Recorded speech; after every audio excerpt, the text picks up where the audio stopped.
महाराष्ट्र के मुख्यमंत्री देवेंद्र फडणवीस ने शनिवार को प्रेस कॉन्फ्रेंस के दौरान बताया कि नागपुर हिंसा को लेकर वरिष्ठ स्तर के अधिकारियों के साथ बैठक की, अफसरों से दंगे की पूरी जानकारी हासिल की है। उन्होंने कहा कि नागपुर हिंसा को लेकर झूठा प्रचार किया गया कि कुरान की आयत जलाई गई, जिसकी वजह से बड़े पैमाने पर हिंसा फैली और पुलिस को सख्त कार्रवाई करनी पड़ी। सीएम ने आगे कहा कि हिंसा में शामिल लोगों को जब तक हम सबक नहीं सिखा देते तब तक हम लोग शांत नहीं बैठेंगे। सीएम देवेंद्र फडणवीस के मुताबिक हिंसा में शामिल लोगों को जब तक हम सबक नहीं सिखा देते तब तक हमारी सरकार शांत नहीं बैठेगी। पुलिसकर्मियों जिन्होंने हमला किया उन्हें नहीं छोड़ेंगे। महाराष्ट्र के मुख्यमंत्री देवेंद्र फडणवीस ने शनिवार को नागपुर हिंसा को लेकर वरिष्ठ पुलिस और प्रशासनिक अधिकारियों के साथ बैठक की। इसके बाद उन्होंने कहा कि नागपुर हिंसा को लेकर झूठा प्रचार किया गया कि कुरान की आयत जलाई गई, जिसकी वजह से बड़े पैमाने पर हिंसा फैली।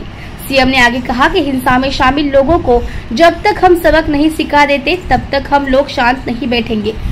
खासकर पुलिसकर्मियों पर जिन लोगों ने हमला किया उन्हें हम नहीं छोड़ेंगे। उन्होंने कहा दंगाइयों से हिंसा में हुई नुकसान की भरपाई की जाएगी, उनकी प्रॉपर्टी भी जब्त की जाएगी। सीएम फडणवीस ने बुलडोजर एक्शन को लेकर कहा कि जहां चलाने की आवश्यकता होगी वहां बुलडोजर चलाया जाएगा, किसी को भी बख्शा नहीं जाएगा। फडणवीस ने नागपुर दंगा होने के बाद पहली बार वहां पहुंचे। उन्होंने जो नागपुर में दंगा के मसले पर वरिष्ठ स्तर से अधिकारियों से उसकी जानकारी हासिल की। हिंसा में बड़े पैमाने पर पुलिस के जवान घायल थे। पुलिस पर हमले के एक भी दोषियों को नहीं छोड़ेंगे। बता दें कि नागपुर सिटी सीएम का गृह नगर भी है। राष्ट्रीय स्वयंसेवक संघ का मुख्यालय भी नागपुर में ही है।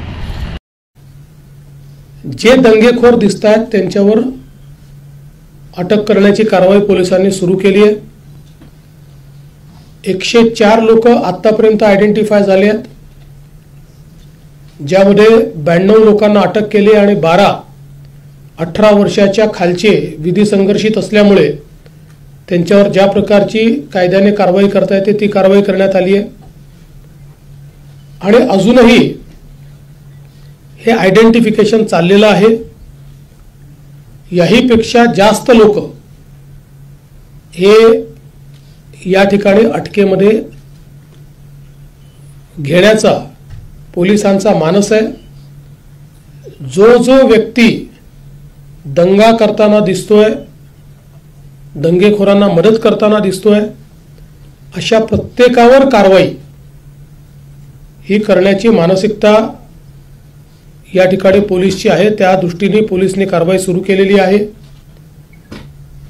आणि यासोबत मोठ्या प्रमाणात सोशल मीडियाचं ट्रॅकिंग करून ज्या लोकांनी ही घटना घडावी किंवा ही घटना ॲग्रिवेट व्हावी म्हणून पोस्ट केलेल्या आहेत त्या सगळ्यांना दंगेखोरांसोबतच सहआरोपी बनवलं जाणार आहे।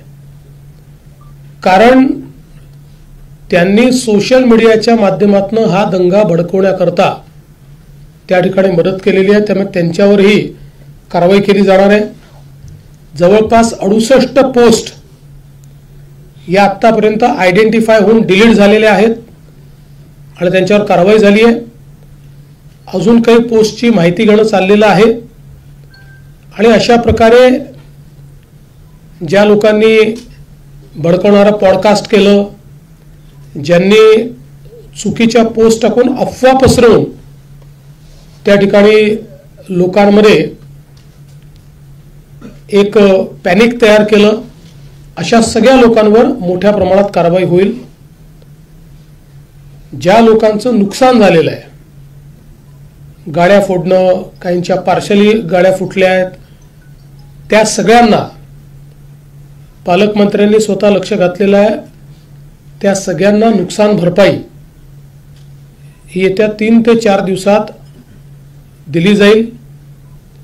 आणि आता जो काही आपण काही निर्बंध घातलेले आहेत त्या निर्बंधांमुळे थोडं जनजीवनावर परिणाम होतोय, व्यापारावरही परिणाम होतोय। त्यामुळे ते लवकरात लवकर त्यात शिथिलता आणावी अशा प्रकारचा प्रयत्न आहे। पण त्याच वेळी पोलीस सजग राहणार आहेत आणि कोणीही दंगा करण्याचा प्रयत्न केला तरी देखील अतिशय कडक कारवाई केली जाईल।